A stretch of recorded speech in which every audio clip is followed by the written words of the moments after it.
meta right here. It really depends on... You'd have to be pretty high on blocking to think that that's going to be effective. Right. You know what I mean? Like, Yeah. the Doom Traveler can fly right over the top. You know what I mean? It can really pack a punch there. But, Yeah.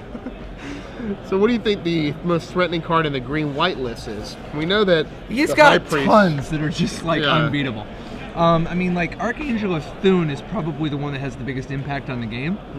But honestly, Scavenging Ooze is somewhat effective, and Tristani is going to gain so much life, and the token making actually comes up big here. Right. But yeah, I definitely give it to Archangel of Thune. I think that Yeah. if Heath has an uncontested Archangel of Thune, he will just dominate. Yep, I agree. And let's see what Heath can do here. So we have turn 1, Godless Shrine. No Doom Traveler to speak of. Heath, however, has been a pretty big fan of playing the turn 1 Abscess Pilgrim. He's done that a few times. Yeah, he doesn't mess around. And I think I see a Smiter, so I think we have where we want to be. He's like a green-white David Ochoa. He does not mess He around. does not mess around. Yes. Choa, definitely serious, had a serious mustache going on for a while. And his nice little beach hat he likes to wear. Definitely a fashion Beach icon. hat? Yeah, beach It's a fedora. hat. He has, it's a fedora? It I had don't like know. straw in it, didn't it? Well, I like mean- straw-esque. Oh, maybe I'm thinking of a different hat. He does wear the fedora too. I see the he's fedora. a man with a lot of excellent hats. Right, he's definitely he gives Kibler a run for his money when it comes to fashion, right? Yeah, and Kibler's more about the fashionable hair, Right. whereas Webb has just, I mean, Webb probably has the best taste in hats in the business. Yes. Numero uno. Remember when Luis? And he wears a lot of hats. Remember when He's Luis the grew jet- that stash out and it was just awful? I mean, okay, two things. One, it wasn't awful, and two, he did it 3 times. All right, so we've got 2 Gather the Townsfolk tokens, a Cartel Aristocrat, and of course, being completely brick-walled on turn 2 by Heath Purdue's by a Luxon Smiter. 4/4 on turn 2, right? Yeah, Two-man and 4/4. it's possible that Nick will not do a single point of damage the entire match. Yeah, it's just rough, man. He has an aristocrat in his hand, so we have a plan for the Sky here. The Skies will be uncontested. But doesn't have assuming he has a fourth red land. mana. Right, I don't even see a 4th land, period. So, yeah, he's a little, Yeah, and little hurt. the 4th lane that he doesn't have is definitely not red. Right. All right, don't think, maybe Heath doesn't have a 3rd land. But I don't think Heath has a care in the world. No, not at this point. He's He like, does, I see a planes. Just he's kidding. got everything. Look, He's got it all. Just kidding. dude, it's like it's not even clear that is he toying with him? Yeah, is Heath He having a good doesn't time? even play the land. That's insane. I think. Well, I think guess no, if- no, he's responding to voice. He's responding to voice. Okay. All right, we're good. All So he right. sacks him to get morbid. Like, talk about that's like a, you know, that straight up like Bruce Lee style taunt. Right. With you know, come at me, bro. Come at me, bro. No, he's playing. He's definitely playing some land here. I think I see a Fiend Hunter or an Archangel. One of those two. Archangel's slightly better than Fiend Hunter here, so we'll see which one it is. Yeah, he's going into the tank. I think he might be considering just slash taunting Nick right here. No, he decides, you know what? Let's just do this. He does have. I think it's Archangel and Fiend Hunter. I think those are the 2 white cards. Wow, in his hand. nice life. Yeah. If Nick doesn't have another Tragic Slip, it's going to be. So he does have Cavern, so at least he can play these 2 aristocrats. But Okay. yeah, he doesn't have a Tragic Slip. He does have 4 Lingering Souls tokens in the future, though. Right. So he's got a fair bit of counterplay. If he wants, he can start bashing with the aristocrat now, bash with another aristocrat, make Lingering Souls tokens for days, and I guess just try to power through the Archangel. Because remember, Oh well, actually, you don't even gain life because you Right. can sack it before lifelink. So you. Correct. There might be a. no. Also, just the vampire can actually be indestructible, Right. so that it kills the Archangel. Right. Yeah. Yeah. So he's gonna bash here. I think he's thinking about blocking the Cartel Aristocrat, but it's not really gonna do too What? much here. He's just gonna sack the token, killing the voice, giving a pro This green. is such a bizarre attack, because like you can't afford to make any of these trades. Like he wants the human to keep the aristocrat, you know, to potentially pump the aristocrat. You want the Cartel Aristocrat because it's just a better board presence. I think this is kind of an aggressive, a very, very, I mean, to be honest, disrespectful. This is just like taking off the glove and then like just dropping it in the mud and letting it get soiled. I mean, this is just like, A challenge to a duel, a slap across the face, maybe. yeah, but not even Iron giving glove. him the honor of the slap. Right. This is just a slap in the face among slap in the faces. So I think that the aristocrat, the Falkenrath aristocrat anyway, getting in there is definitely necessary. But I don't know about any of this other stuff going on. I wonder what can he do now? Because I think he realizes that this is not. I think perhaps what he was hoping for is that the Voice of Resurgence blocked the 1/1 human, and that the Cartel aristocrat just got through. Right. So he's going to sack here. He has to. And he's going to save his aristocrat. Luckily for Nick, if he draws a land, he can play Lingering Souls Flashback. Pretty much have all the tokens he could want for a long time. Heath is going to obviously play Archangel upon untapping here. However, with aristocrats, 2 aristocrats in play, especially the flying one, it will negate Archangel Thune's ability. Like, if you can't lifelink, if you can't actually, you know, connect, then your creature will never get bigger. And it looks like... Other than Scavenging Ooze. Right. I hope he has... I think he has Archangel in hand. I might be missing it. It's 2 white cards. A Fiend Hunter... It's definitely a Fiend Hunter, but I think he's just... Is that all land? Maybe well, I one's missed a foil, so it's not clear. Yeah, look, it's not an Archangel. Okay, well, yeah, this is definitely what the play here, because he knows Nick has only a Tragic Slip to retrieve his aristocrat.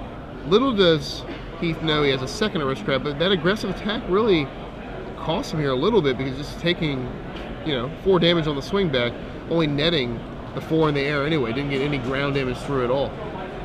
Now, of course, he did lure Heath into a false sense of security. That's a High Priest. Yeah, he did lure Purdue into a false sense of security. Purdue now swinging back, thinking he's going to take the offensive, and another aristocrat's going to be able to come down and bash for 6 instead of just 4. Right. Well, he can block the 2/2 on the ground with the Fiend Hunter.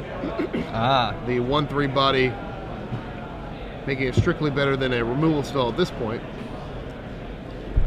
All right, here comes Aristocrat for 4, which is good too. Holding the Aristocrat back, even hypothetically, he could get it through. He could block all the Pilgrims and things, and so now only the Elemental has an advantageous attack. He was like, man, I thought I just took care of that. What the fucking Wrath Aristocrat? You know what I mean? It's just boom. You had me there for a minute. I honestly just thought we were boom, going to boom, have to boom. pause this show and So we've got clean up here. What do we have as a follow-up? I mean, I know that Heath is a little flooded out. I don't know what spell. I think I thought I saw an Archangel, but I guess he just has a couple land. Let's see. When he moves his hand forward, we'll find out. Oh, does he have the Archangel the whole time? He did. He did. It is a foil. Okay. So he's going to play it, and then he's going to get the Elemental in there.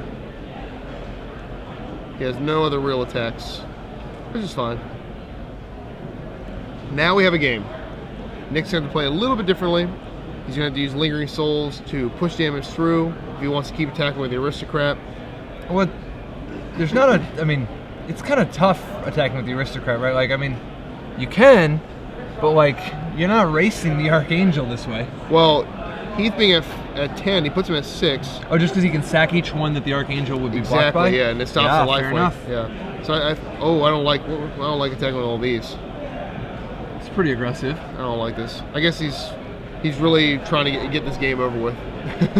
Well, it's moving in that direction. So he puts Nick drops to 5. 5. So he nets 2 damage, but shrinks the Elemental.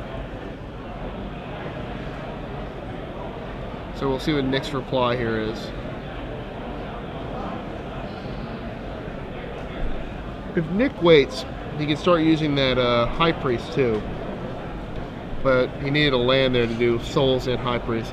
I think you have to attack with the Aristocrat, and I think you play Lingering Souls here. Yeah, because you're going to need some flying blockers, and then you can actually even take a turn off and next turn play the, possibly play, well, I don't know, you're going to have to block that Elemental too. Actually, if he attacks with the Aristocrat and Lingering Souls, Heath is dead to both Aristocrats next turn, because that's 6 damage, because he can give it pro white or pro green, depending on what he wants to sack. So you definitely attack here. If he attacks with the, you're saying if he attacks with the Archangel? Yes. Well, so then he just doesn't, because then he would be dead on board.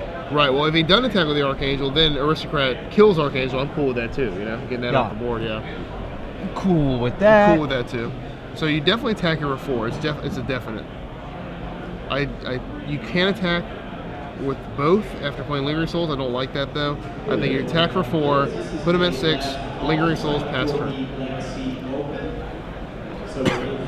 So let's see what he does.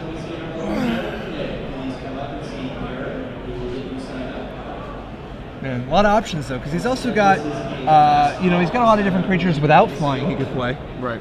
But definitely think you want to make sure that Archangel does not actually connect. Right, and if you Lingering Souls this turn, you actually have the mana to flashback the turn after and play an Aristocrat. Just in case anything goes wrong. Right. So hopefully Nick. I mean, hopefully he's experienced enough in this matchup to know that Hopefully, I thought you were cheering for green-white. Oh, I like good Magic. Oh, he's gonna go this route. It's not. Not a big fan of this. Now, yeah, this is like another reason why I'm not a big fan of this line is because green-white's the last deck. If I'm an Aristocrat, so I wanted to keep drawing cards, playing draw and go with, because his creatures are just so much better. He draws like a Tristani here, or even an Advent. That's just so much damage. Huh. So Heath obviously can't attack here. I wouldn't trade my Archangel for just a lowly human, but it gives Heath more turns to draw out of this. Even a Garruk Relentless would be a pretty good draw here. Playing it, fighting the High Priest. Just more board presence. Let's see what happens here. Remember, Nick's at 5. Yeah. It's a low life total. Yeah. Even a Gavany's Township here would be kind of scary. There's a lot of cards another Fiend Hunter would be pretty disgusting. Yeah, that would be lights out. Alright, so he drew something. It's having 4. It's Tristani maybe? Garruk. Okay. Garruk is a pretty big game. One of those things. And we're fighting the High Priest. Like, the way the turns played out, Nick did not gain the advantage from his 2 plays compared to Garruk. And now Heath is at 10 still.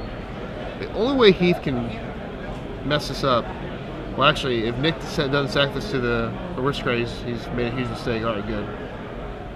He realized that right before he puts this in the yard. Well, no, I mean, and he's just obviously evaluating all the different possibilities because, like, there is a part of him that wants that Garruk to not be just doing this every turn. Right. But this game is becoming sharper and sharper. You know, there's not really going to be an every turn for very long. Right. And if that Garruk gets +1, the game is over after that because of the overrun. So one more counter on Garruk. Oh, flip. No. Yeah, flip Garruk. Oh, so a good thing it didn't flip. That's oh yeah. So it doesn't yeah, actually he was take the debating damage. whether or not he wanted it flipped. Oh no, yeah. Good thing he didn't do that. That would be a disaster. So we've got. Are there any good attacks? I mean, do you just swing with, like, it doesn't help, like, once he has a Falkenrath Aristocrat, you can't really attack with right, because it's already indestructible from the one turn. Oh, it's the Doom Traveler. So we can do pretty good right now. Yeah, I mean, any 1-drop drawn here would be good because you can actually Lingering Souls and cast a 1-drop. And this is the best one. It gives him a human, it gives him 2 potential sacrifices, it gives him another flyer. Yeah, the only better 1-drop drawn here would be a Tragic Slip. Now, let me make sure I understand this correctly. Doom Traveler is not a threat. No. And yet, here we are. Yeah, still, I mean, obviously. Somewhere, Sam Black is laughing in the grave that he sleeps in or something. I like to use result-oriented logic too, so it's pretty good. In this 1% scenario, it's been pretty good. Has it been working out for you? Yeah, Dude, I mean, if you can't, no, that whole concept is very poorly understood by an awful lot of people. Because if you can't be results-oriented, what in the heck can you even be oriented by? If the results don't mean anything to you, then what does?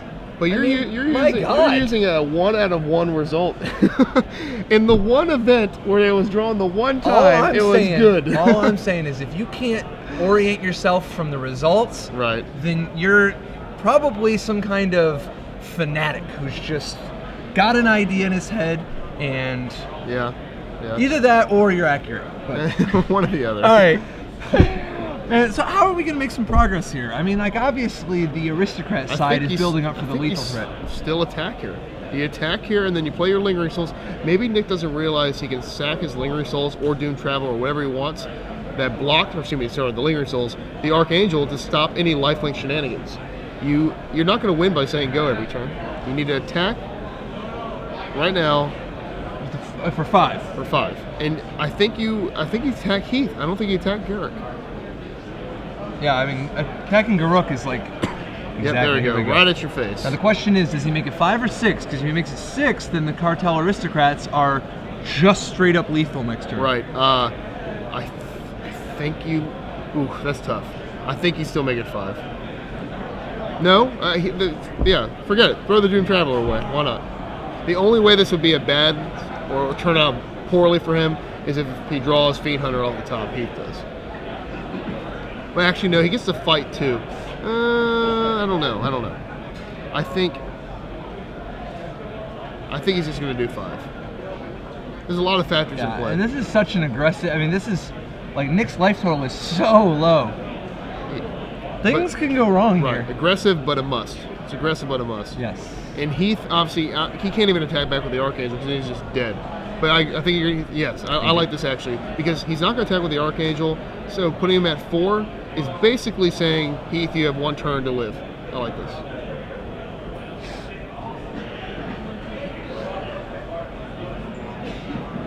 And from the looks of it, the answer to the question is yes. Nick did have to let it linger. There's a song that goes with that too, right? Full of music today. So 3 Spirit tokens, 2 Cartel Aristocrats, and 1 Falkenrath Aristocrat in a Pear Tree. Somewhere Tom Martell is happy, of course, seeing Lingering Souls. Yeah, but he's just happy anyway. It's not clear he's not just like sipping Mai Tais off the coast of Maui right now. Right, yeah. I mean, it's a Sunday morning. He probably hasn't even gone to... Actually, it's actually much earlier than that. Right. He might still be at the bar in Maui, or wherever it is that he's, just international playboying it up today. Yeah, he's definitely has a sunny disposition every time I see him. And a penchant for the dramatic, like he's very... he's definitely highly probable to be smiling right now, and the Lingering Souls tokens in play don't hurt the cause. Tom Martell, well known for being the 2nd highest pro point getter in the United States, behind the champ Josh Utterlayton. Mm-hmm. Yep. Both. Or I guess the player of the year. I guess the champ is actually Shahar Shenhar. Shahar Shenhar, another fine human being. These players that are doing well recently are great ambassadors of the game, I think. I mean, look at the finals. Shahar Shenhar versus Reed Duke.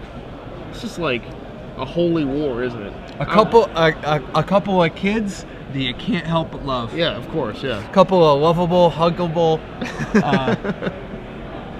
Padawans. You're trying to make sure stay on the right track. Right. We should have given them Dare t-shirts and given them the talk, Make sure they're not doing anything inappropriate. Not doing the... Is Dare even a thing anymore? I don't think so. It's not my high school I teach it. We don't talk about the Dare stuff. Isn't there there's got to be Tear or something, right? Something to do with or maybe it's Dare to keep kids off of terrorism. Isn't that the new war that... Could be. I think it's part of the Patriot Act. I think it's a new government program to make sure kids do not, So go the route of terror. What's Heath trying to do here? Like he's facing lethal from the Cartel Aristocrats, so he's got to kill a lot of tokens, right? Yeah, I think if Heath didn't draw anything, he's just flat out dead. Well, he's got to... There's also just maybe Nick doesn't see the play. Also, right. I mean, you got to play to your outs, right? Right. So he's going to block the Elemental.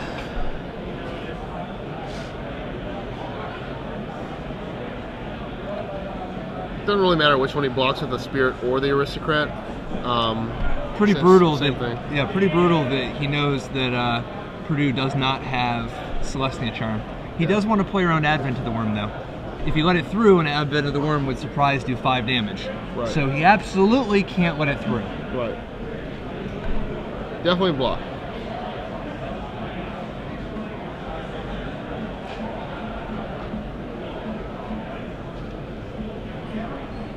Nick thinking about it. Yep, trying to recall the deck list, making sure. Was there anything else I need to play around besides Advent of the Worm? Right, because actually, there's no way Nick can lose if he blocks here. The game. Well, as long as he knows, as long as he sees the play on how to attack. Right. Unless Unless, because actually he could throw away all of his Lingering Souls tokens because he has just another Lingering Souls in the graveyard. Yep. So as long as he keeps one for the Garruk fight, he's good. All right. As long as you're gonna sack a spirit token, I like this block. Yeah, definitely. And he is. Yep. Heath shrugs. I think we're going to be going to game 2 as long as Nick sees the play. I think he does see the play because, like you said, he put him at 4 life. Definitely odd to do that unless you see your Aristocrats on the board. Well, no, he is going to put the pressure on because by making Garruk fight a spirit, now Nick is going to have to, even if he flashes back the Lingering Souls, have to commit to sacking the Cartel Aristocrat. Well, yeah, if he doesn't have another creature, or he is out of creature, so he has to draw a creature off the top, right? So he's going to have to sack his Volcamouth Aristocrat to this. Yep. And some people might not even think about that. They might just be Right. like, that's not one of the cards you sacrifice. You just Right. don't do that. Yeah, so the game is over if Nick sees the play. Checkmate in 2 Yep. if he sees it. If not, I think Nick is going to be in a world of hurt if he does not go for this here. Yeah, this is one of those games where if you think you're losing, it might just be painful because you're like, well, how can I block to survive? I mean, Yeah. he has to do the classic Aristocrats thing of like sidestep meaningful interaction and just try to combo them out. Yep. And here's the flashback.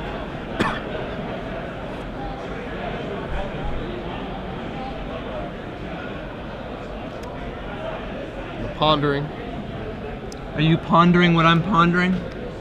Pondering over possibly opting to do another play.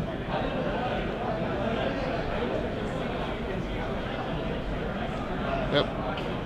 There we go. We're pro everything. We have protection from all the colors. I want to be protection from everything. Yeah, he's got it all. So freaking I need to make bad. a correction also. I said earlier I went to a Boys and Men concert. I actually meant I went to a Backstreet Boys concert. Is that worse?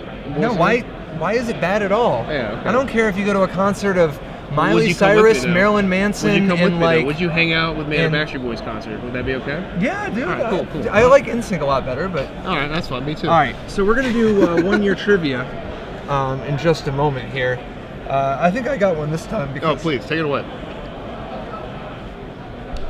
And make sure to follow us at SCG Live, hashtag SCG Premium, and you can win a full year of StarCityGames.com Premium.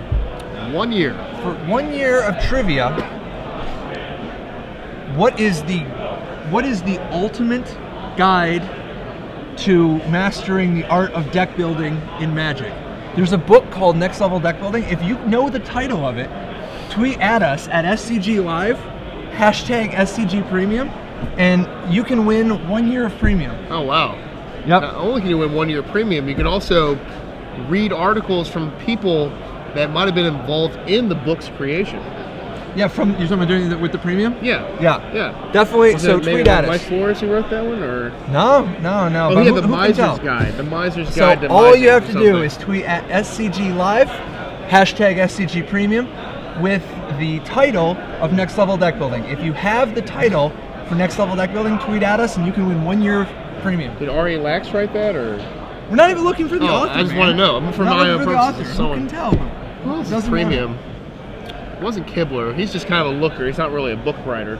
Looker and skilled magician. And by the way, Grinder is not the answer we're looking for. It's good guess. Not the answer we're looking for. Well, get back at us and we'll let you know. Hopefully we'll have it soon. Let's hopefully go to a game 3 here, right? We put it in Green-White's court here. Well, I did maybe. Maybe you were just like making me feel better about myself. But I thought Green-White had the sheer advantage. But it looked like Aristocrats was just a couple 4/1 flying hasted vampires took it down. Well, yeah, I mean, obviously, Aristocrats is not set up to try to, you know, it's not all like outclassing people with, you know, hard bodies. It's Right. much more finding angles, you know, like making my guys unblockable or making one big giant flying threat or just overwhelming them with tokens, or activating Scursor High Priest, or comboing them out with Blood Artist. You know, it's like a different adventure every time. You know, it's like choose your own adventure. Yeah. Go to the center of the earth. Do you want to? You remember those books? The Choose Your Own Adventure? Oh, those Oh, are yeah. fantastic. Oh yeah. I died a lot in those books, man. Well, I mean, I'm sure you go back through and just keep trying to find all the different paths you could potentially go on. Oh, yeah, of course. I would cheat a lot. Look at these sideboards here. Life No, Bane no, I'm Zombie. not talking cheating, just running it back. Like, run it back? you read the book again. You're allowed to reread books. Right, that's true, yeah. I think there's a Family Guy where it's like, oh, no, never mind, I quit. I want to go back. So that's kind of like me, too. I don't die. Oh, you were like a backup? Back it up. All right, the Life Bane Zombie coming in definitely from the human player. What do you think about the Intangible Virtue, Lingering Soul stuff? I don't think it's as good in this matchup because you're not playing against removal, so your creatures are all good. I mean, I want to bring Lingering Souls in against everything. You saw how good it was in this matchup. But do you board in Intangible Virtue and Lingering Souls? Well, I know Intangible Virtue is primarily for people who have a lot of poking, whether it's Curse of Death's Hold or Cunning, you know, or any kind of a Prodigal Sorcerer effect, or you know, Flames of the Firebrand, any kind of like deal one to a lot of stuff. Not really for this matchup. I guess you could theoretically bring it in if you really wanted to, just to have more board presence, but it's not his tokens that are going to win this matchup. His tokens are mostly just chump blockers, and Intangible Virtue will not help in that regard. Right. I think what he really needs is actually stuff like Life Bane Zombie, definitely good enough. Right. How about Zealous Conscripts? Taking one of them monsters. And Maybe. getting them. Yeah, one of the nice things about Zealous Conscript is that it acts as an effective Flame Tongue Kavu. Because not only can you bash your opponent with it, you can sacrifice the creature you steal to any of your aristocrats. Right, I think I'd bring that in this matchup. I think I'd bring it in against any deck with an overload of creatures. So definitely those, the Life Bane Zombie. I actually don't like the extra Lingering Souls in this matchup. I would not bring it in. Right. Definitely Boros Reckoner too, though, right? I mean, that just begs to play against people in They can't get rid of it? In a creature versus creature matchup too. Yeah, Boros Reckoner seems pretty good. All right, we have a brief, we have an announcement here. 275 people in Legacy. That's a lot of Legacy competitors there. Yeah, my understanding is we just did a quick check. Only 203 of them are playing Counterbalance. Oh, so good. it'll be. No, I'm just kidding. Counterbalance isn't even that good anymore, right? Like, no, plays, like, Abrupt Decay is too good against it. Yes, good. Too good. against it. Major kudos to Wizards of the Coast. Even if Modern is supposed to be, you know, taking over Legacy's spot as the that type of format, they're still showing a little bit of love. You know, obviously Abrupt Decay, right? A little bit engineered to be what the format really needs. Right. You know, and it's not that we have anything to do about it. Legacy is definitely grown on me. It's grown on a lot of people. I remember grown. Yes. Some of us were playing Legacy when you were a toddler. Oh, when I was in diapers, yeah. Back when it was like Mana Drain. I didn't play back then. Oh yeah, no, definitely Mana. not. You know, you're just like, yep. I remember Star City used to have these things called the Duel for Duels, where we had like 80 people, and if you top 8, you get dual lands. First place got a full set of dual lands, second place got a half a set of dual lands. They were absurd value. And then I was like, you know what, time to get into Legacy. I was real bad back then, but I tried my best. And we see it kind of transcended to the Open Series, which is cool because it gave a lot of people access to Legacy tournaments. But Legacy is coming later. Right now we're still standarding. It's definitely a standard match of the ages here. Aggro on aggro, mano a mano. Let's see if Heath Purdue, the green-white menace, can come back and take game 2 and make it a game 3. Man, 8 different decks in the top 8. 14 different archetypes in the top 16. How crazy is that? Like 14 totally different, distinct, not even variations, but literally 14 different archetypes in the top 16. That's so wild. It's definitely something to see. It's something to, you know, take back and say, you know, fall usually when fall's amongst us, when it's coming very soon. It's rare to see 5 different archetypes, 4 different archetypes. We have 14 in the top 16. Is pretty absurd. How many Esper in the top 16? 0, obviously. Okay. Grixis, any of those in the top 16? No, not even close. Oh, well. It's not clear that a single person in the tournament showed up with Grixis. Although, we were speaking about this yesterday, I did see somebody who was playing Rug Control. Oh, did you? Yes. Yeah, walking around, they had Mayor of Averbrook, Yeva, the 4/4 flash for fun. Oh, yeah. They had Yeva. They had Essence Scatter. Sounds like a really good M14 or M13 limited deck. No. This deck was, I mean, there was a lot of cool stuff going on. Obviously, it was a little bit teched out for small creature matchups. Right. Probably had some ooze in there, I'm sure. Everyone's oozing nowadays. Pillar of Flame. Snapcaster, maybe? I didn't see it, but it would make sense given the rest of the stuff. Yeah. Opportunity. Well, when you can't Revelation, you must have opportunities, right? You need to draw a card somehow. So here we go. So game 2. Shuffle, shuffle, shuffle. We will be tweeting the merits for Lexio today. That account is at Waiting to see if Kyle Bogamus would be proud. I don't know if you know this, but Kyle Bogamus, one of the OGs. the nose. Yeah, exactly. Right. One of the medium school OGs from Michigan, well known for being Daddy Long Shuffles. Yeah. No, it's true. Oh, I know. Kyle and I are actually buddies from back in the day. I think we came around the same time-ish. He might be a little bit older than I am. Sweet. Around the same time. Yeah. Today we have 275 players. What's he up to these days? I don't know. Is he back in school or? I saw him maybe a couple years ago. It wasn't that long ago in a Magic tournament. He was playing an Open here in DC, with Baltimore. So he was actually on the scene not too long ago, but definitely has been AWOL from the pro scene. He actually wrote articles not too, stopped writing just not too long ago. So. All right, so Heath, turn 1, kill him. That was a guy who loved a control deck. Let me Yeah. just tell you. Oh yeah, that's probably why we got along so well. Turn 2, shocker. This is exactly what Heath wants to be doing. He's on the play, turn 1 mana creature, turn 2 smiter. Everything's just going swimmingly for Dr. Purdue here. Right on time, Sacred Foundry. You probably wish you had that last turn. The townsfolk have been gathered. This time just the 2. Yep. Later on, there'll be more. Yep. How often do we see the 5 townsfolk gather? Is it 5 when it's Yeah. Faithful Hour or whatever it's called?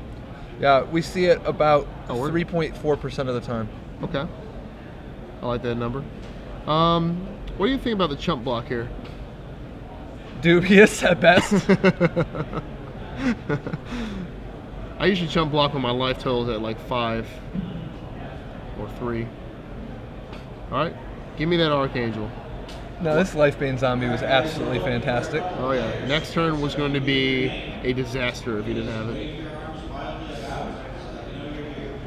Alright, so Nick actually not looking too bad after getting that Archangel. As long as, now the tough thing is he doesn't actually have any removal.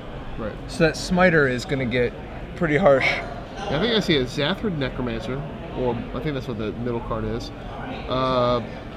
Cartel Aristocrat. That's why I think if you have Zathrid Necromancer, it's crazy to chump block before you play the Necromancer. Yeah. Because if you just wait, you're going to get an extra zombie out of the equation. Yeah, definitely. Like I said, I'm pretty. I'm going to crusade against chump blocking. Not a big fan of it. It's one of those things. If you do when dead, you do when death is among. Like, I would just do it whenever it's the right play, personally. But like this, I think it's just kind of aggressive. Do we have is that a Reed Duke? It's a Reed Duke. The Knight in Shining Armor, Reed Duke. Reed Dardamus Duke. That's a money name right there. That's a Reed Dardamus Duke. Can you please come up to the front, collect your cool $2 million? Yeah. Shout out to our Melvin Helden. Reed Duke, your Rolls Royce is parked out front. He deserves your castle. We've finished cleaning the moat. Did you see at the last Invitational him stop to help a guy's car who broke down outside when they were taking a photo? There was a photo of him about to take a picture, the victory picture. And GP Miami. Oh, sorry, not Invitational. Exactly. Yeah. And he goes out there and helps a poor soul. Yeah, he pushes the guy's car. That's just stunning. Well, I mean, it's not that surprising considering that Reed Duke has the strength of 10 men. Okay. So, if somebody's going to push the car, you would have the guy who's actually like a well-composed, no anger management Hulk doing the pushing. He's the Aladdin, if you will, right? Aladdin. Yeah. Aladdin has a strength of 10 men. Yeah, 10 regular men. It's in the song, right? You're talking about after he rubs the lamp and is like, you know, Yeah. Prince Ali. Prince Ali, Yeah, right? Prince Ali, you know, All right. Lifebane have- Zombie gets in there. We Is have, that just a double check on the Zathra Necromancer? yeah. Just I got to think make it sure is. you understand all the permutations. Right. So is Nick kind of on the just chump block forever as much as possible plan? And just, you know, Lifebane Zombie is going to be 7 hits? Right. I was actually curious. He didn't attack with the Reduke token the turn before. I guess he didn't want to trade with the Lifebane Zombie. It had Vigilance, but he didn't mention it, so that's why he's at 13 instead of 11. But at any point, I would love him to block with Lifebane Zombie, right? Because my deck doesn't really have a way to deal with that card. Yeah. So Yeah, I don't think he would have. Yeah, I don't think he would have blocked at all.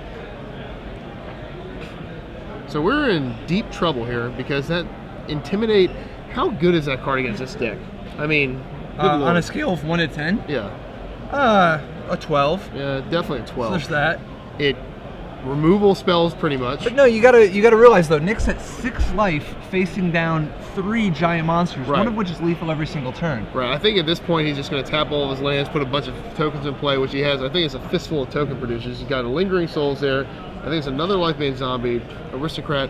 I think if that land is a shock land, you wait on the Lingering Souls until next turn to play it and flashback. And this turn you can just play like an Aristocrat that is pretty house right now. Because you can block with the Zathra Necromancer, and then give your guy indestructibility, kill a bunch of guys, get a token, you know. We got blocks for days here. But remember, he does have the Celestia Charm. We gotta no, he used it on the Reduke. Now Never mind. he's got he's got another Lifebane Zombie in his hand. So at some point, if he wants, he can actually speed up the clock a little, Right, which is kind of interesting. it is. I think this turn we play the Blood Crypt tap, play Falkenrath Aristocrat, and you have blocks with the Aristocrat and the Zathra Necromancer this turn. Or the 2/2 Zombie, whatever you want it to be. They just continue to serve with Lifebane Zombie. Yeah. Because he already uses Celestia Charm, so it's not like you're in any threat here of your Aristocrat becoming a 5 power and then losing it. And then you can just sack something to it. No, it RFGs it, so you can't save it from a Celestia Charm. So he's thinking over it. He's deciding whether he wants to play the Blood Crypt untapped to be able to play 2 things. But then again, being a 6, I'm not a big fan of that. I'd rather just use your resources. Yeah, particularly if you drop to 4, now every single one of those creatures is lethal. Yeah. So he's just thinking about whether or not to play it tapped or untapped. Now he knows Purdue has access to another Celestia Charm somewhere in his 60. It's possible that Purdue even has Unflinching Courage, which would be a pretty devastating. Like, Unflinching Courage seems actually just fantastic in this matchup, given how little removal Mud has. He opts to play the Lifebane Zombie after playing the land untapped. So, as you suggested, he's going to, or not suggested, but pointed out, he could increase the clock with the second Lifebane Zombie, which he will. Obviously, he's going to tap the other 2 to play the Cartel Aristocrat. Cartel Aristocrat, and we'll see what good can come from this. But remember, all these humans with Zathra Necromancer is pretty good. Is that mostly because of the 2/2 zombies that you get? Yeah, I think that's a nice little attribute. Remember the old Rotlong Reanimator days? Reminds me of the Zathra Necromancer. Obviously, clear in thought of R&D when making it, very similar. But again, the day of the Cleric is over. We are now more humans. It's a human world. Welcome to round 1. You have 50 minutes. And we're going to pass turn here with a plethora of blockers here. So if we're Heath, I think we want to draw maybe Garruk. That'd be a nice little way to get rid of Zathra Necromancer for good. Maybe at worst get rid of one of those Lifebane Zombies because it pretty much is our only removal spell for it. How do you feel about Archangel of Thune right about now? That's not a bad one either. But then again, we know he has the Boom. Yeah. Or how about I make an 8/8 lifelink, trample, unstoppable monstrosity? Yeah, bad news for Heath is that he has that sack outlet though, so we will never see that life link come to Trample. fruition. Oh, trample. Oh, you're right. Shoot. Wow, you're right. Armadillo Cloak 2.0. Yeah, I actually don't think Heath can lose if Mud doesn't draw a removal spell this turn. Wow, that is a great card. You're right. And due to the sheer lack of removal spells, I guess it's smart to bring in these Unflinching Courages because pretty much it's like Tragic Slip or bust for you, right? Well, and yeah, I think, isn't he just dead on board? Yeah, from the trample, exactly. Yeah, that's just a game changer. Wow. And Heath Purdue ties it up, 1 game apiece. So, knowing that he has Unflinching Courage, can you actually use Tragic Slips early? I think you have to hold those cards. If you only have one, I think I would hold it for dear life there. Yeah, I don't know. I think you can't necessarily afford to hold them though. I think we knew this was going to be a real tough matchup for Nick anyway. Yeah. But I think that at times you're going to have to just accept that, you know, Unflinching Courage is going to beat you some of the time. Sometimes you can play around it. He does have War when you Priest of can. Thune in the sideboard. Yeah, but the problem is that so often it effectively has haste. Right. Do you bring in 1 ink anyway just because of how devastating this is? A human also, right? So, I mean, or a soldier. Is it a human or a soldier? I think it's a human.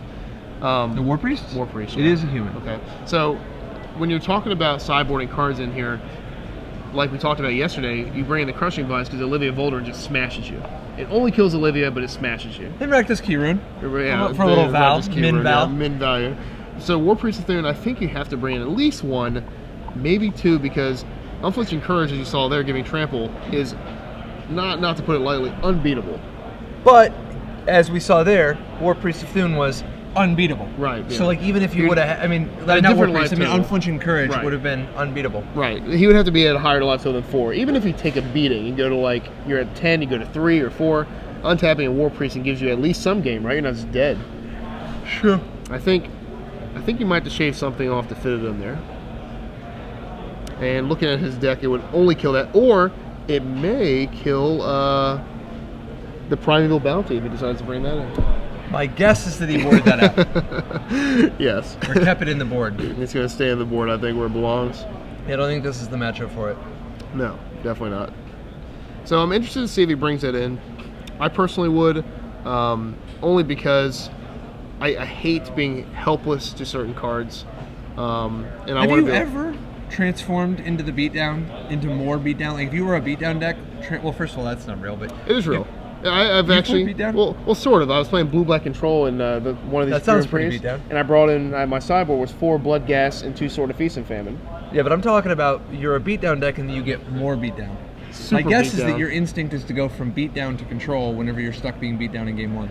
Yeah, that's a fair assessment there. My knee-jerk reaction when I feel like my opponent's creatures are better than mine is to be a little more controlling. Because let's face it, in a creature versus creature battlefield here, war, the winner is going to be Heath Purdue, especially with Unflinching Courage. So Nick's only option here is to either A, hold Tragic Slip for that situation, B, hope Heath never draws an Unflinching Courage, or C, have a War Priest of Thune plan to have some kind of out, even though it's a real bad out.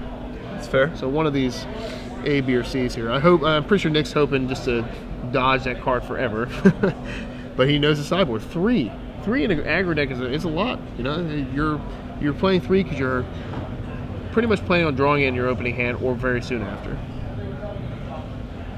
So shuffle, shuffle, shuffle. Daddy Long Shuffle, Yep. represent. We Man, have. so what do you think we're going to see in Legacy today? We talked about this kind of like as a group here in on various podcasts that the Legacy metagame is very interesting. Are you talking about like podcasts like Top 8 Magic, available at top8magic.com or Yes, 5 with Flores? yes, those .com? two, and also KYT, a friend of mine we've talked to pretty often. We have situations here in Legacy where you spend a couple $1,000 on a deck, you're not going to build another deck.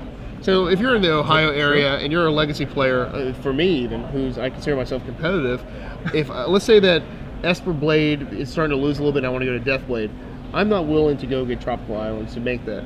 And when you're a Legacy player and you spend an arm and a leg on a Legacy deck, you're pretty much going to stick to your guns, especially if it's, you're winning even a little bit. So when you're playing in an entire area, let's see the Legacy scene here in Ohio, if you bought this Candelabras and you have High Tide ready to go, and you spent that money on it, I'm pretty sure it's going to take a few tournaments of you getting thrashed for you to say, you know what, I'm going to go invest in Rug Delver, let's say, that's just completely on the other side of the spectrum. So I expect people to play their pet decks. You're going to see the Dredge guy who's decked out with a full Dredge deck playing that. You're going to see a bunch of Esper Blade from the competitive players or Death Blade from the competitive players. It has got to be obnoxious to see the graveyard of a foiled Dredge deck. It's just spread out across the table. Yeah. You try to look to see how many, you know, what all Dredge cards they have in their graveyard. You're blinded. Yeah, it's pretty obnoxious in general, just figuring out how to play against Dredge later in the game. It's just a lot of things going on there. It looks like, is Mud going to 6? He is. Okay. And is Purdue going to 6, or is he just still shuffling the first time around? I assume they're both going 6. Okay, they're both going to 6. All right, so fair, right? Fair exchange, no robbery, although this definitely benefits Heath Purdue. Oh, yeah. Not only does his deck mulligan very well, but he's on the draw. And he's only 2 colors, also a nice one. Yeah. And his creatures help his mana too. I mean, Avacyn's Pilgrim of the Forest is both of his colors available. Oh, absolutely. Right there, so. The fact that he's got 31 mana producers in his deck, you know. Yeah, definitely. But maybe Nicholas has one of those Bomb Doom Travelers in his opening 6 here, and we can really teach Heath a lesson and get him. There's definitely a 6 that I can picture in Nick's hand that I want. Somewhere in those 6, I want a Tragic Slip. I'll feel very safe with that. So I'd rather have the Tragic Slip maybe be the 2nd and the 3rd card from the top of my deck. Okay, yeah. Somewhere in the early game. Save them for, I don't want to be tempted early on. I want Right. to draw them after I, come out just guns blazing. How about the turn before it's necessary? That would be obviously Sure. the optimal time to have definitely, yeah, what I was going for sure. I'm with you. it. So even if Heath doesn't have it played till turn 11, that's when we want our Tragic Slip there. Very doubtful though. All right. Hopefully we keep our 6 here. Really enjoy some good full strength Magic here. Full strength. Full strength. Absolutely. Full hit points. Full strength, full Do you think constitution. there's any chance we'll see Sorin, Lord of Innistrad? I don't think so. That's definitely, I mean, it's in the sideboard of Nicholas Mudd's deck, obviously, but that's a card that's been, there was a lot of, the prophecy was for it, where, people were hyped up about it, and then it has basically always been a player ever since it was printed, but it's never completely dominated any of the formats. It's shown up, as certainly a hallmark of black-white token decks, but also in Esper Control, in Aristocrats, in some black-white mid-range decks, just a variety of places. It has always been sort of just, I play a couple of Sorins. Yeah. It hasn't been a dominating force. It's such a good card too. It's sad. I love the card. Yeah, I mean, I wish it got a little more play. It's good that it shares the spotlight with other people, Yeah, I mean, I think it should have been played a little more in the last year or so. I think it got a lot of play before that, but definitely with the Aristocrats, you see it, like you said, it goes in waves. Up 0, and then we're going to play 4, and then our Lingering Souls decks. Then we'll play 2, and then we'll play.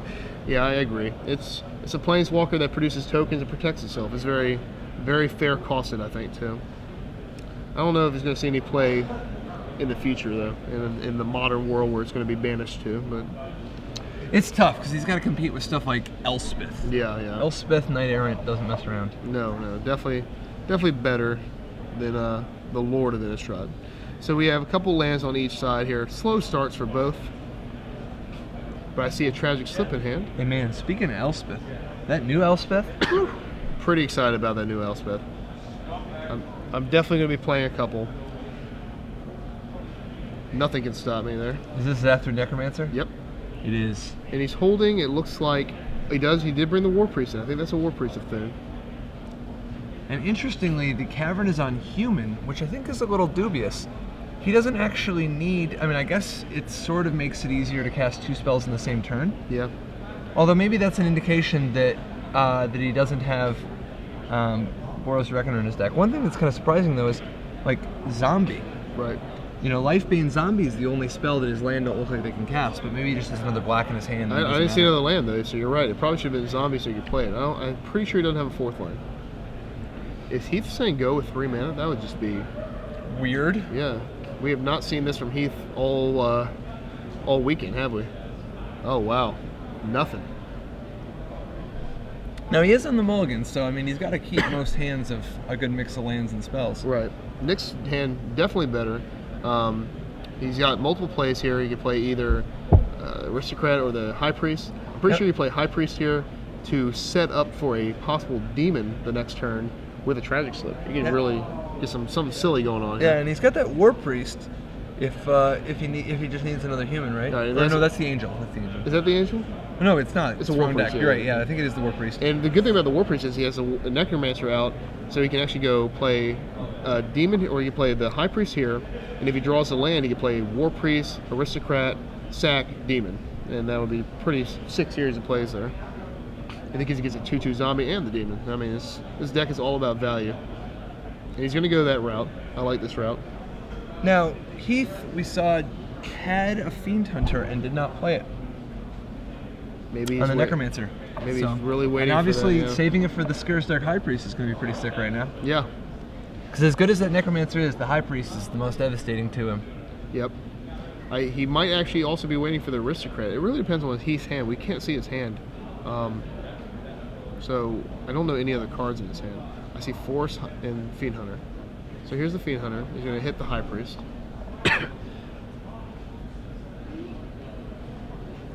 Okay, and now I think we can use this Tragic Slip a little more liberally, because he can attack into it, slip the Fiend Hunter, and then get his High Priest back, and then even play Aristocrat at the same turn here. Do you use the slip here? I think I would. I don't know. There's something to be said about just advancing the board with like Doom Traveler and yeah, I don't think it's wrong either way, to be honest. I also think you might even consider just attacking with the Necromancer. Yeah, that's it's too late now. Yeah. If you just attack with the Necromancer first, there's a good chance Heath doesn't block for fear of Tragic Slip. Yeah. I mean, you definitely attack here because there's no harm in it. Okay, so Heath is, I'm assuming he's either flooded or has a bunch of expensive cards. So it looks like Archangel of Thune is coming. So Slip obviously has that guy's name written all over it. Ooh, here's a 4th land. It's a pretty good draw. Now, do you think there's any merit to trying to get greedy and trying to slip the Fiend Hunter so that you get the ability to make demons? Because if you can make enough demons, I mean, it doesn't really matter with the Archangel. I think you play Falkner the Aristocrat this turn, because that shuts off. That's basically like a removal spell on the Archangel. You can't really do anything against that. Yeah, I think you play Aristocrat and then maybe think about the slip play the next turn. And he's going to go ahead and go with that line. So let's see. So we have 2 another Caverns. Cavern and Human. So he definitely doesn't have the Reckoner in his set. Yeah, but it means he still can't cast Lifebane Zombie. Yeah. Yeah, I don't like that, but we'll see what happens here.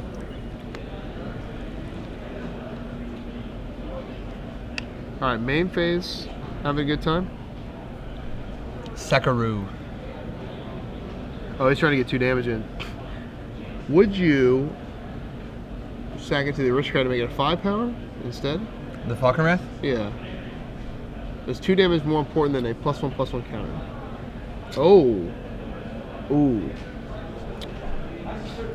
He is being very aggressive. So now, I guess I kind of like this too, because that Spirit will stop Heath from doing anything. So you just go block and sack? Unless he has a Garruk, and then this could backfire. Garruk fighting that Spirit token would be or Unflinching Courage. Oh yeah. Pretty devastating. Yeah, Courage will definitely pump him past. I think Heath's hand was just pretty bad from the beginning. It seems like his lands galore. Well, but he's got Fiend Hunter and he's got Archangel of Thune, so at least he's got some tools to work with. Right. And that Gavoni Township is going to, exert some influence over the board. But the key is that if he can't gain a little bit of life somewhere, he's going to be dead in 2 turns, maybe 3 with a little bit of finesse. I mean, obviously he wants Unflinching Courage more than anything. But what can he? What else can he draw? You mentioned Garruk Relentless. Besides that, he's just up a creek right now. Let's see, he's going to attack here, and I like it because never played the game of no attacks, no blocks. It's never been a good play. So we Dude, need I live by no attacks, no blocks. especially in limited. All right, I'll take it, and that's it. All right, so Nick's gonna block here with the Spirit token. You definitely don't take it. There's no reason to make his guys a little bit bigger. And the lifelink too. If you're being aggressive and attacking with both aristocrats last turn, the last thing you want is lifelink to kick in. Oh, hi. Yeah, definitely. Hi. Block. All right, so the And block sack. happens. No lifelink. Thwarted. Nick Mudd. Driver's seat. Untapping with Tragic Slip. Another aristocrat drawn.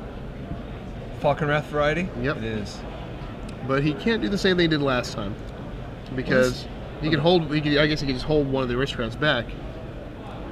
Swing with one aristocrat, keep the other one back on defense? Yeah, because Makes sense. you definitely can't attack with both here. Unless you're willing to use that slip. But you know what? There's no reason to use a slip. With a board like this, who cares, right? I'm just going to, you have nothing threatening right now. If you had one more land, it would be nice to slip that Fiend Hunter and then make some demons the next turn. But you know what? Why? Don't fix if it ain't broke, you know? Right now he's got command of this game. One alternative, of course, is to play the War Priest just to get another body out there. Sack the War Priest and Tragic Slip something like the Angel or the Fiend Hunter, but Nick decides to commit a second Falconwrath Aristocrat to the board. Yeah, this is definitely the safest plays, series of plays, because there's really nothing, even if Heath does draw an Unflinching Courage here and get all this life linking through and counters on his guys, you know, we're going to untap and we're going to destroy it anyway. It's not like it's going to be game over. Is there any chance Nick's supposed to just attack with a lot of things, like both aristocrats? I don't think so. Maybe all the creatures? I don't think What if so. what if he brings all the pain? I don't think so, because he's going to block with Fiend Hunter and Pilgrim. He's going to activate Gavany Township. He's going to kill both your guys. You're going to lose your Necromancer. I think the Necromancer is much more valuable alive right now than just having, you know. Well, what about just the two Falconwraths? Just I'll attack with one, because if he sends, you gotta stop the Archangel on the swing back, because you're net losing there. Oh wow. Yeah. So the thing That's- is, so the Archangel, like, what if the Archangel? Yeah, no. So the thing is, how does he lose this game? He loses this game to Unflinching Courage. Now it is a little bold because obviously he's going to get blown up by Advent of the Worm. The ground creatures part of the attack is, you know. But like the two Falconwrath aristocrats, I think Nick is just gonna be not dead, but Nick's doesn't gonna ma- take remember, it doesn't boatload matter. of damage. it doesn't matter how much damage Nick takes as long as he can kill his opponent. Right, but he's gonna gain 4 life. Pretty much.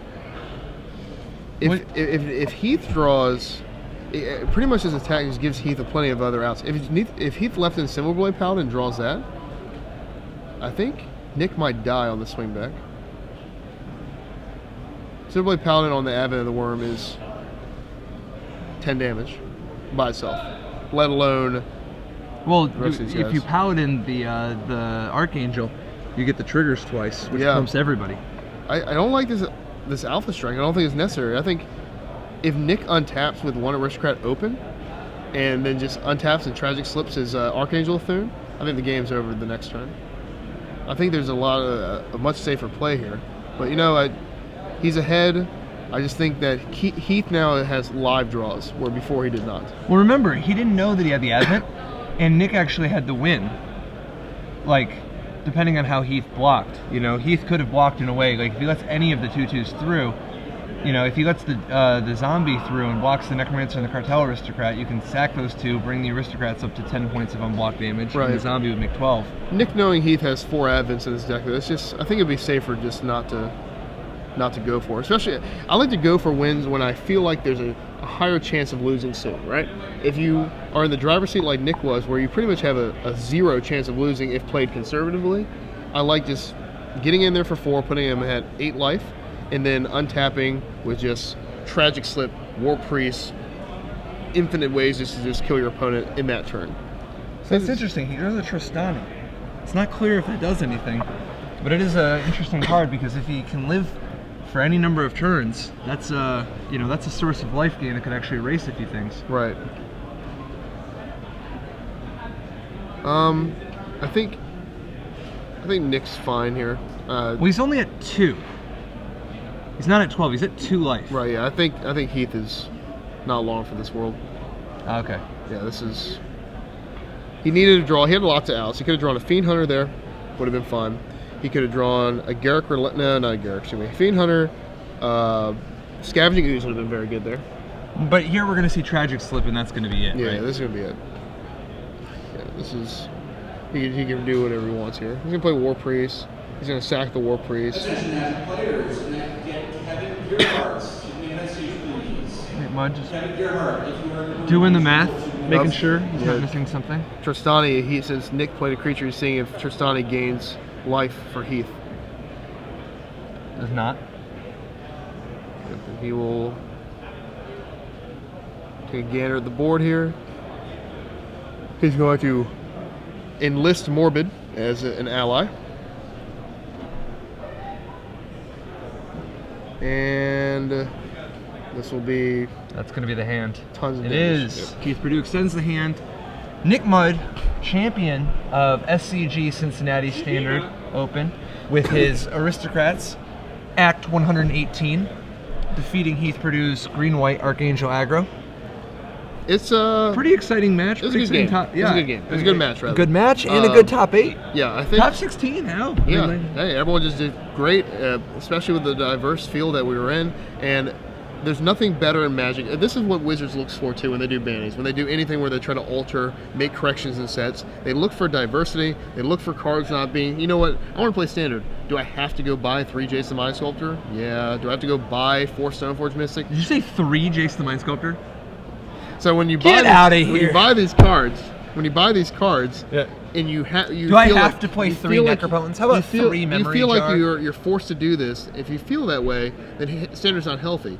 These top 16 lists have a slew of different cards here, and that That's- makes it so it's healthy, and you can play whatever you want and have And I- relative success too. I do think that the